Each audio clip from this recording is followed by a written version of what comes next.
Tahun Dirgahayu Republik Indonesia. Nah, kali ini Indonesia menyusun tema Indonesia Tumbuh, Indonesia Tangguh.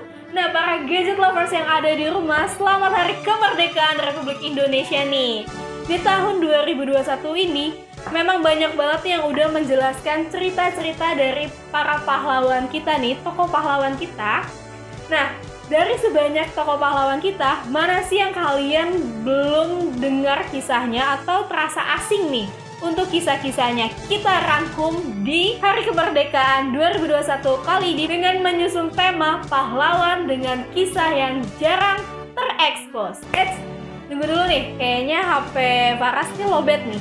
Nah, Faras mau sambil charger HP, sambil jelasin 3 pahlawan yang kisahnya jarang terekspos ya. Di sini udah ada Bezel 580 dengan kapasitas 22.000 mAh yang pastinya itu udah gede banget. Nah, ini tuh udah smart protection banget nih para gadget lovers nih.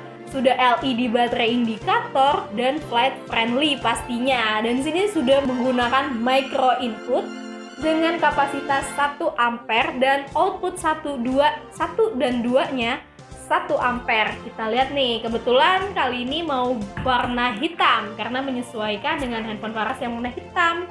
Nah, ini warna hitamnya seperti yang tadi bilang, ini lampu indikatornya 25, 50, 70, dan 100%. Oke, kita sambil charger aja ya. Nah, sudah kecas ya. Oke, kita lanjut. Yang pertama, ada Martha Christiana Tiahahu yang lahir di Nusa Laut, Maluku Tengah 4 Januari 1800 dan meninggal di Laut Banda, Maluku pada tanggal 2 Januari 1818 pada umur 17 tahun. Martha Christina Tiahahu merupakan gadis desa Ababu di Pulau Nusa Laut, lahir sekitar tahun 1800-an dan pada waktu mengangkat senjata melawan penjajahan Belanda di umur 17 tahun nih. Ayahnya merupakan Kapitan Paulus Tiahahu, merupakan seorang kapitan dari negeri Ababu yang juga pembantu Thomas Matulesi dalam Perang Patimura tahun 1817 dengan melawan Belanda. Martha Christina Tiahahu tercatat sebagai seorang pejuang kemerdekaan yang unik, yaitu seorang putri remaja yang langsung terjun dalam medan pertempuran melawan tentara kolonial Belanda dalam Perang Patimura di tahun 1817. Dikenal sebagai gadis yang pemberani, konsekuen terhadap cita-cita perjuangannya. Sejak perjuangan, ia selalu mengambil bagian dan pantang banget untuk namanya mundur. Dengan rambutnya yang terurai ke belakang, serta diikat dengan sehelai benang berwarna merah, ia tetap mendampingi ayahnya dalam setiap pertempuran, di balik Pulau Nusa Laut maupun Pulau Saparua.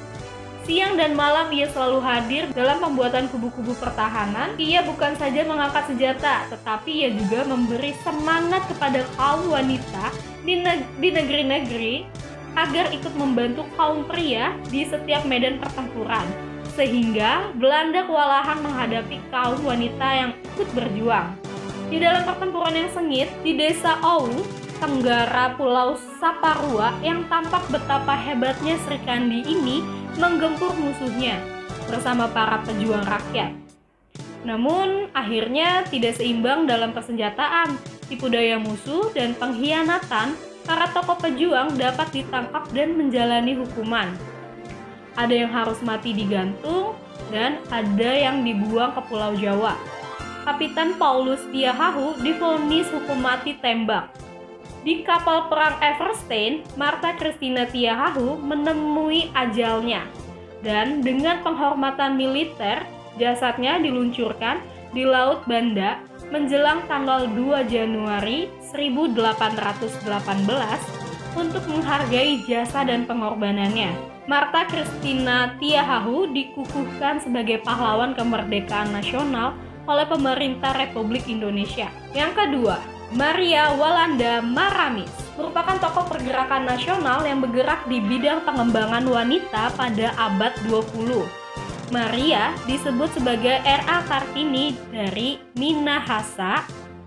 Ia lahir di Kema, Minahasa Utara pada tanggal 1 Desember diperingati masyarakat Minahasa sebagai Hari Ibu Maria Walanda Maramis. Selain itu, dibangun pula patung Walanda Maramis di Como, luar Kecamatan Weang, Manado. Hal ini menunjukkan bahwa Maria Walanda Maramis sangat melekat di hati masyarakat Minahasa. Maria merupakan anak bungsu dari 3 bersaudara.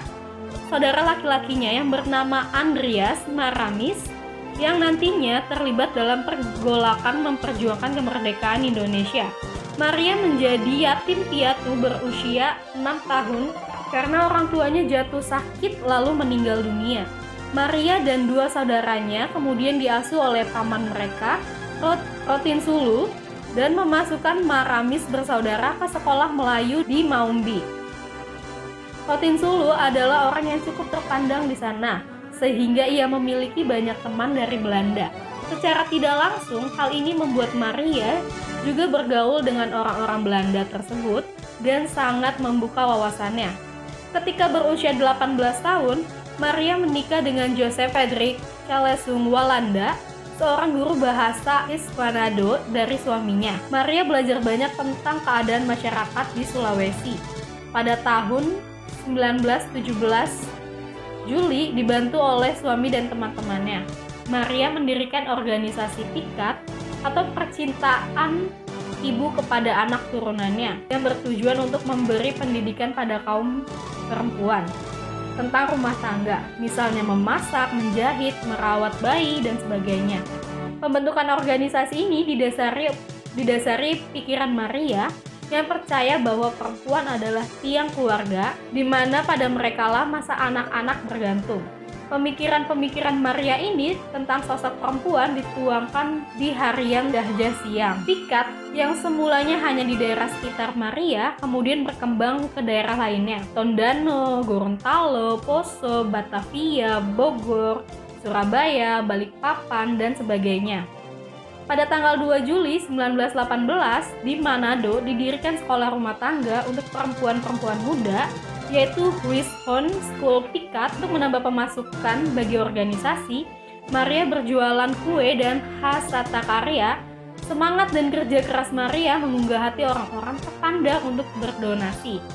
Sampai pada tahun 1932, Pikat mendirikan Opleiding School, Parvak Onderwijs Zazersen atau Sekolah Kejuruan Putri, di mana Maria juga aktif mewujudkan cita-citanya sebagai kaum perempuan yang memiliki hak yang sama dengan laki-laki. Maria yakin bahwa perempuan memiliki kemampuan yang sama untuk menuntut ilmu seperti laki-laki. Selain itu, Maria juga berjuang untuk perempuan diberi tempat dalam urusan politik, misalnya hak untuk memilih dan duduk dalam keanggotaan Dewan Kota atau Volksraad. Yang ketiga, Kasman Singodimejo. Beliau merupakan tokoh perjuangan kemerdekaan pada masa kedudukan Jepang. Beliau merupakan komandan tentara pembela tanah air atau PETA di Jakarta. Ia ikut dalam pasukan pengamanan saat upacara pembacaan teks proklamasi kemerdekaan Republik Indonesia pada tahun 17 Agustus 1945. Beliau menjadi salah satu anggota Persiapan Kemerdekaan Indonesia atau PPKI. Pria kelahiran Purworejo 25 Februari 1904 ini termasuk dalam 6 anggota PPKI tambahan saat Presiden Soekarno menambahkan jumlah anggota PPKI dari 21 orang menjadi 27 orang. Semasa menjadi anggota PPKI, beliau memiliki peran dalam penghilangan 7 kata dalam naskah pembukaan UUD 1945. 7 kata tersebut yakni dengan kewajiban menjalankan syariat Islam bagi pemeluknya. Perwakilan kawasan Indonesia Timur keberatan pemasukan 7 kata ini karena mayoritas mereka non-muslim. Atas hal ini, dalam perembukan, beliau menjadi pembujuk tokoh Islam lain agar 7 kata ini dihilangkan untuk menghormati perwakilan Indonesia Timur tersebut. Beliau merupakan tokoh yang dikenal dari organisasi Muhammadiyah. Ini turut membentuk Partai Islam Indonesia di Surakarta pada saat masih muda. Selanjutnya, beliau juga terpilih menjadi Ketua Muda Majelis Syuro Muslimin Indonesia atau MASUMI.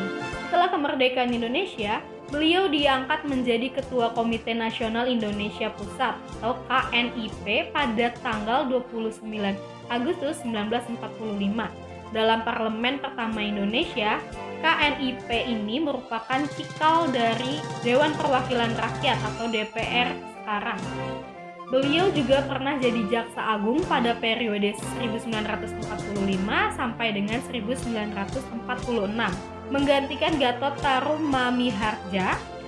Sepak terjangnya sebagai Jaksa Agung dikenal saat mengeluarkan Maklumat Jaksa Agung nomor 3 tanggal 15 Januari 1946 yang ditujukan kepada gubernur, jaksa, dan kepala polisi untuk membuktikan bahwa Indonesia adalah negara hukum yang selalu menyelenggarakan pengadilan yang cepat dan tepat.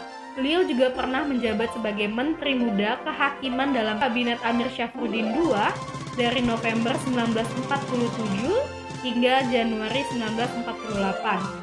Pada tahun 1963, beliau pernah ditahan oleh Korps Intelijen di kantor polisi Komisariat Jakarta Raya dengan tuduhan turut serta dalam perkumpulan dan perserikatan lain yang bermaksud melakukan kejahatan yang dilarang oleh undang-undang. Beliau juga pernah dituduh berniat membunuh presiden dengan menyelewengkan Pancasila. Atas tuduhan itu, beliau didakwa dan divonis penjara dengan banding selama 2 tahun 6 bulan. Dalam sisa hidupnya, beliau tetap aktif dalam organisasi Muhammadiyah. Lalu, beliau wafat pada tanggal 25 Oktober 1982. Nah, gimana nih para gadget lovers nih? Menarik gak sih dengan 3 tokoh yang aku ceritain tadi? Nah, untuk kamu yang punya cerita dari tokoh pahlawan yang mungkin banyak orang yang belum kenal atau belum terekspos, boleh langsung kita share di kolom komentar untuk memperluas nih para tokoh pahlawan Indonesia ini. Setelah closing, aku mau ngasih tahu nih, ini adalah jumlah persentase dari aku menggunakan power bank bezel yang baru launching. Cukup lumayan oke banget karena sudah memiliki 22.000 mAh. Oke, untuk para gadget lovers, jangan lupa untuk like, comment, share, dan subscribe channel YouTube kami. Dan jangan lupa untuk menyalakan tombol notification agar kamu mendapatkan informasi lebih update lainnya. Dan aku Farah Snelesya pamit undur diri. Sampai jumpa di video selanjutnya. Say bye!